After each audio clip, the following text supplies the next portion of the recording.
ഏവർക്കും വന്ദനങ്ങൾ. നമ്മുടെ ചിന്ത 4 പ്രധാനപ്പെട്ട കാര്യങ്ങളാണ്. 1. തല ഉയർത്തി നോക്കുക. 2. ഹൃദയദൃഷ്ടി പ്രകാശിക്കും. 3. ഹ്രസ്വദൃഷ്ടി ഇല്ലാത്തവരായിരിക്കും. 4.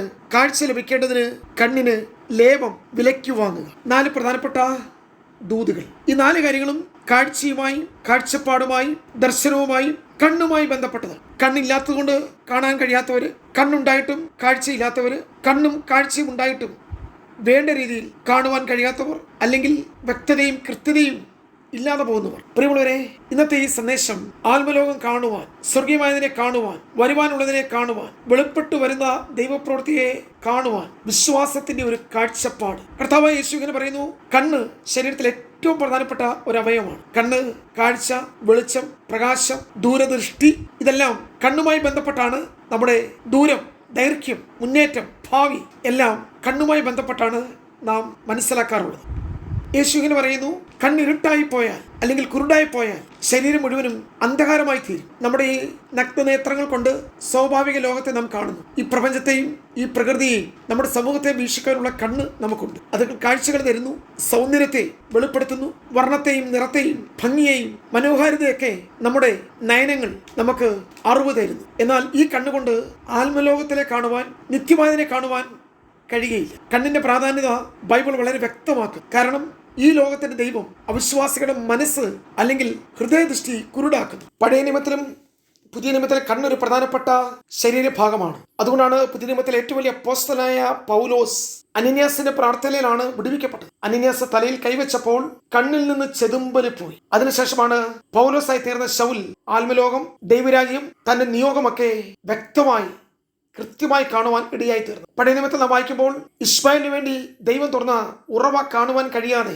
ലേയുടെ കണ്ണ് അടഞ്ഞിരുന്നു. ദൈവത്തിന് അത് തുറക്കേണ്ടതായിട്ട് വന്നു. ഇസ്ഹാക്കിന്റെ കണ്ണിന്റെ കാഴ്ച പോയി. മക്കളെ തിരിച്ചറിയാൻ കഴിയാതെ തപ്പിത്തടയുന്നു. ഏലിയുടെ കണ്ണ് മങ്ങി. എന്ത് സംഭവിച്ചു? ഇസ്രായേലിന് നിരന്തരം യുദ്ധത്തിൽ പരാജയം. ആത്മീക നേതൃത്വം ഇസ്രായേലിന് നഷ്ടപ്പെട്ടു. ശിംശോന്റെ കണ്ണ് കുത്തിപ്പൊട്ടിച്ചു. അതുകൊണ്ട് അഭിഷേകത്തിന്റെ മുന്നേറ്റം അവസാനിച്ചു. ശിംശോന്റെ കണ്ണ് പോയ വർഷമാണ് ദാഗോന്റെ ക്ഷേത്രത്തിൽ ഉത്സവത്തിനു വേണ്ടി അതിന്റെ അധികാരികൾ ഒന്നിച്ചുകൂടിയത്. ആത്മീകന്റെ അഭിഷേകത്തിന്റെ കണ്ണ് ശത്രു അപഹരിച്ചു കളഞ്ഞു. ലേയുടെ കണ്ണിന്റെ ശോഭ കുറഞ്ഞു. പക്ഷെ ഇയ്യോബ് കണ്ണുമായി ഒരു നിയമം ചെയ്തു. നമുക്ക് ധാരാളം കാര്യങ്ങൾ പഴയ നിയമത്തിൽ നിന്ന് കാണുവാനുണ്ട്. പ്രിയമുള്ളവരെ, ഇതൊരു പ്രധാനപ്പെട്ട സന്ദേശമാണ്. ഈ ആലോചന നിങ്ങളുടെ കാഴ്ചപ്പാടുകളെ മാറ്റും. നമ്മുടെ തടസ്സങ്ങൾക്ക് ഇന്ന് ഒരു പരിഹാരം ഉണ്ടാകും. നമ്മുടെ കണ്ണിന് നേരിട്ടിരിക്കുന്ന കുറവുകൾക്ക് പൂർണ്ണമായും ഒരു പരിഹാരം നമുക്കുണ്ടാകും. കർത്താവ് പറയുന്നു, യോഹന്നാൻ 4:35, നിങ്ങൾ തലപൊക്കി നോക്കണം. ഇപ്പോൾ നിങ്ങൾ ഒന്നും കാണുന്നില്ല, പക്ഷെ നിങ്ങൾ കാണാത്തത് ഞാൻ കാണുന്നു. നിങ്ങൾ തലപൊക്കി നോക്കിയാൽ ഒരു 4 മാസം കഴിഞ്ഞിട്ടാണ് ഒരു വലിയ കൊയ്ത്തുണ്ടാകുമെന്ന് നിങ്ങൾ പറയുന്നു, പക്ഷെ ഇപ്പോൾ തന്നെ ഞാനത് കാണുന്നു. കാഴ്ചപ്പാടിന്റെ വ്യത്യാസം.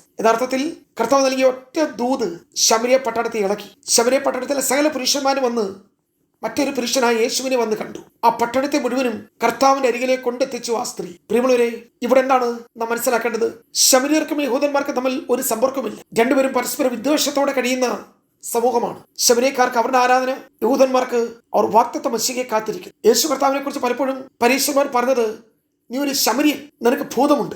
ശിഷ്യന്മാർ പോലും പലപ്പോഴും കർത്താവിനോട് പറഞ്ഞത്, ഈ ശമരിയ ജാതിയെ തീയിട്ട് നശിപ്പിച്ച് കളയണം എന്നാണ്. ഏറ്റവും നല്ല കൂട്ടുകാരൻ ആരാണ് എന്ന് ചോദിച്ച ന്യായശാസ്ത്രിയുടെ ചോദ്യത്തിന് ഏറ്റവും നല്ല കൂട്ടുകാരൻ ഒരു ശമരിയക്കാരനാണെന്നാണ് കർത്താവ് ആ കഥയിൽ, ആ ഉപമയിൽ കൊണ്ടുവന്നത്. യേശു ഈ ശമരിയക്കാരത്തെ സ്ത്രീയിൽ കൂടി വെളിപ്പെട്ടു വരുന്ന ഒരു ആത്മീയ ഉണർവിനെ ഇപ്പോഴേ ദർശിക്കും. ശിഷ്യന്മാർ കാണാത്ത ദൈവപ്രവൃത്തി, ഒരു വലിയ കൊയ്ത്ത് ആ പട്ടണത്തിൽ വെളിപ്പെട്ടു വരുന്ന ഉണർവ് യേശു കണ്ടു. പ്രിയമുള്ളവരെ, നാം ആയിരിക്കുന്ന സാഹചര്യങ്ങളുടെ മീതെ, നമ്മുടെ ഈ കണ്ണുകൊണ്ട് കാണുന്നതിന് മീതെ നമ്മൾക്ക് വേണ്ടിയുള്ള ദൈവപ്രവൃത്തിയുടെ വലിപ്പം കാണുവാൻ, പൗലോസിന്റെ ഭാഷയിൽ പറഞ്ഞാൽ നമ്മുടെ ഹൃദയദൃഷ്ടി പ്രകാശിച്ചാൽ നാം ദൈവപ്രവൃത്തിയെ അറിയുന്നവരായി തീരും. എന്തുകൊണ്ടാണ് പൗലോസിന്റെ പ്രാർത്ഥനയിൽ ഹൃദയത്തിന്റെ ദൃഷ്ടിയെക്കുറിച്ച് പ്രാർത്ഥിക്കുന്നത്?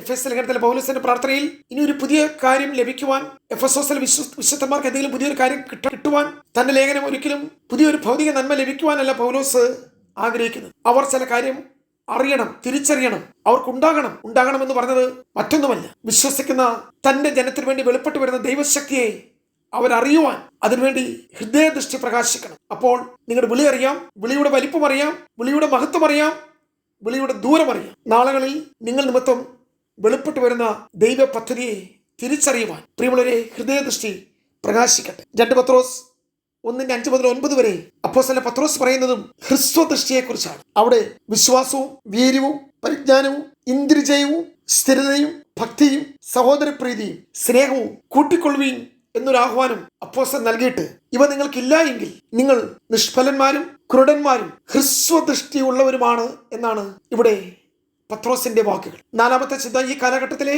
സഭയെ കുറിക്കുന്ന ലവോദിക്യ സഭയ്ക്ക് വിശുദ്ധ യോഹന്നാൻ മുഖാന്തരം നൽകുന്ന ഒരു ദൂതിൽ അവിടെ പറയുന്നത് 3:17-18 വാക്യങ്ങൾ. നിനക്ക് കാഴ്ച ലഭിക്കേണ്ടതിന് കണ്ണിൽ എഴുതുവാൻ ലേപവും എന്നോട് വിലയ്ക്ക് വാങ്ങുവാൻ ഞാൻ നിന്നോട് ബുദ്ധി പറയും. കാരണം കാഴ്ച പോയി, ഇരുട്ടിൽ വസിക്കുന്നു, കുരുടന്മാരായിരിക്കുന്നു, തപ്പിത്തടയുന്നു. അവരെ നടത്തുവാൻ അവർക്ക് സഹായികൾ ആവശ്യമാണ്, ഊന്നുവടികൾ ആവശ്യമാണ്. ഇരുട്ടിൽ വസിക്കുന്നു. കേവലം ഈ ഇരുട്ട് അവരെ മരണത്തിലേക്ക്, തകർച്ചയിലേക്ക്, നാശത്തിലേക്ക് കൊണ്ടുപോകുന്നു. ലവോദിക്യ സഭയുടെ വലിയൊരു പ്രൊഫറ്റിക് വാണിംഗ് ആണ്. പ്രിയമുള്ളവരെ, ഇത് വിലയ്ക്ക് വാങ്ങുവാനുള്ള നിമിഷങ്ങളാണ്. കാഴ്ചപ്പാട് മടങ്ങി വരട്ടെ, ദർശനം വെളിപ്പെട്ടു വരട്ടെ, വെളിപ്പാടുകൾ സഭയ്ക്ക് നഷ്ടമായത് തിരികെ പ്രാപിക്കട്ടെ. ആയതിനാൽ ഈ കാലഘട്ടത്തിലെ സഭയ്ക്കുള്ള ശക്തമായ ദൂതുകളാണിത്. ആദ്യമേ വിശ്വാസത്തിലേക്കും ദർശനത്തിലേക്കും സ്നേഹത്തിലേക്കും വെളിപ്പാടിലേക്കും നമുക്ക് മടങ്ങിപ്പോകുവാൻ കർത്താവ് സഹായിക്കട്ടെ. കർത്താവ് വരാറായി, അവൻ വരുന്നു. അതുകൊണ്ട് തല ഉയർത്തുവാൻ, ഹൃദയദൃഷ്ടി പ്രകാശിക്കപ്പെടുവാൻ, ഹ്രസ്വദൃഷ്ടികൾ മാറുവാൻ, കണ്ണിന് എഴുതുവാൻ ലേപം വിലയ്ക്ക് വാങ്ങുവാൻ നമുക്ക് ബുദ്ധിയുള്ളവരായി തീരാം. കർത്താവ് നമ്മെ സഹായിക്കട്ടെ. God bless you.